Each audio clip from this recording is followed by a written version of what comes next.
Pastor, are you constantly feeling overwhelmed and unproductive as a pastor? Do you feel like you're spinning your wheels, burn a lot of rubber, but not really getting to where you want to go? I want to share with you the secret of what I learned in ministry. I learned it the hard way, but the secret of actually enabling and empowering yourself to focus on your priorities. And I think this could be a game changer for you. I remember when, as a young pastor, I would just seem to be scrambling to do whatever hit my desk. In fact, I used to kind of almost run to meetings. I was off doing this, off doing that, lots of busyness, but not always focused on the area that I should be focused on. And it really changed my ministry when I discovered my rhythms and my structure, and I aligned myself around those particular areas. And I want to help you in your ministry align with your rhythms, align with your purpose, align with your call today. You see, I think there are a lot of benefits with having a structured week, a purposeful week. You're less likely to get overwhelmed. You better major on the majors. You'll also be able to look back at the end of the week with satisfaction, knowing you did what you were trying to do, what you meant to do, what you're called to do.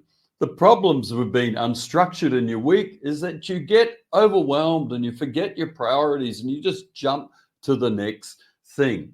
I want to make sure that you discover the productivity benefits of following this effective weekly system. Check out this blog post that I've written, and I want to talk you through my week when I was pastoring through my 30 years of pastoring in our church. Check this out. I've written this blog post to help pastors align with their purpose. It's called The Effective Weekly Schedule for a Pastor, and I'll put a link in the description below for you. When you look at this blog post, you'll see that pastoral ministry is a juggle, not a balance. Keep that in mind, that you're juggling pressures, responsibilities, compliance issues today, preaching, funerals, weddings, pastoral care crisis, developing staff, mentoring, coaching, denominational requirements, all sorts of things. Always a juggle. But here's what a typical day of my weekly schedule would look like during my 30 years of pastoring. Well, the mornings, first thing in the morning, Bible, prayer, connecting with Jesus. I would do that 5 or 6 mornings a week on my day off. I didn't do any devotional habit like that. I just kind of flowed with a very relaxed day. You'll notice in the post there's nothing about Mondays, and I don't know why I left this out of the blog post, but Monday for me was a very low-key day. After 2 services on a Sunday, I was tired, and I would do email, admin. I would just hang around the office, chat with people, but no meetings of any substance, of any significance at all on a Monday. Tuesday was all about people development, meeting with team, meeting with staff, mentoring, coaching. I kind of badged Tuesday as a leadership development day, developing the people in my church. And I think it's vital to have time every week, Pastor, when you've got people development on your schedule, not just pastoral care, but people development. I love this little graphic. What am I doing to develop, train, coach, and mentor key people? It's a great question. I want to ask you that today. What are you doing? Who are you developing? Who are you mentoring? Who are you coaching? Absolutely vital to be doing that. Wednesday, sermon writing, content creation day. Writing sermons for the coming weeks, creating leadership material, staff meetings, anything that I was speaking at, anything that I was doing in terms of content creation was done on Wednesdays, and I used to do it from home. Work from home before work from home was a thing. I love my Wednesdays. I'd be home all day with a hot computer and working through all that content creation. Thursdays, projects and reflections. So I would spend time every 6 to 8 weeks in a reflection morning, thinking through my leadership, our church. What am I doing? Am I on mission? Am I on point? Am I on purpose with all that I'm doing in my ministry? And then special projects, maybe lunch with a leader, lunch with another pastor, catching up here and there, various things. Now, you see what I'm doing by this is that I'm putting the most vital, important things in place. Mornings, walking with Jesus. Tuesday, developing people. Wednesday, content creation. Thursdays, projects and reflection.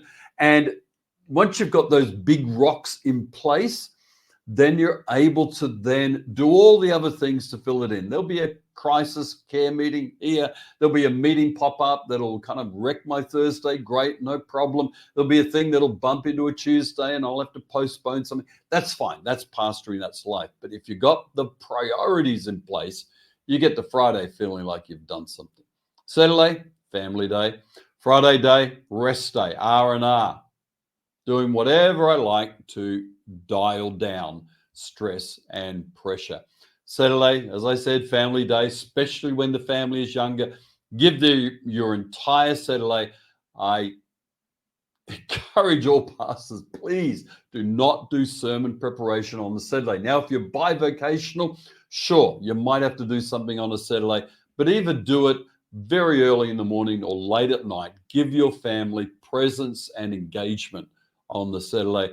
And of course, Sunday, well, Sunday service is there. I've got a few other things there about your calendar and nights out being unavoidable. But I think the main thing is to really focus in on the fact that getting those important things in place is absolutely crucial for you developing a sustainable ministry life. Hey, thanks so much for subscribing to the YouTube channel. Please hit the like button. And if you're not a subscriber, smash that subscribe button because I got heaps of content that you'll enjoy. I'm putting videos out here every single week. I got shorts coming as well. Make sure you get into all the content on the YouTube channel and leave me a comment about how you structure your week. I'd really like to hear from you. And if you're not a pastor, share this video with your pastor.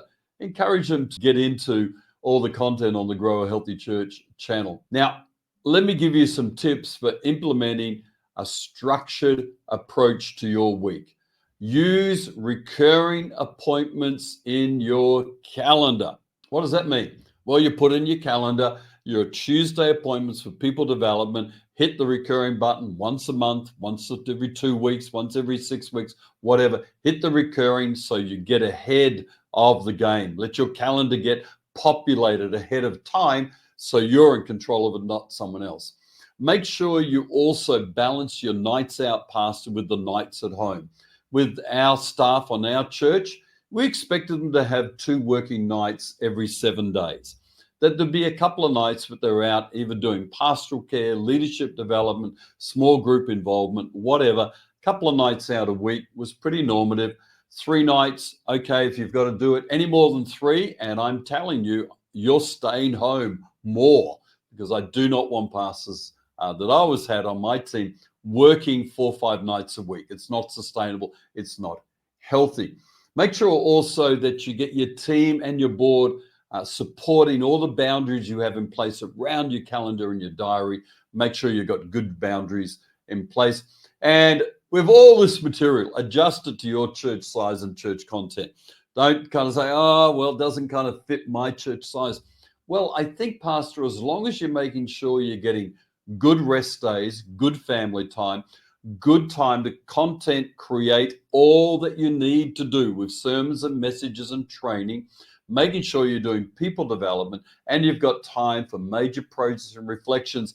I think whatever size church, do those things as important, significant things. Let everything else fall into place as it needs to.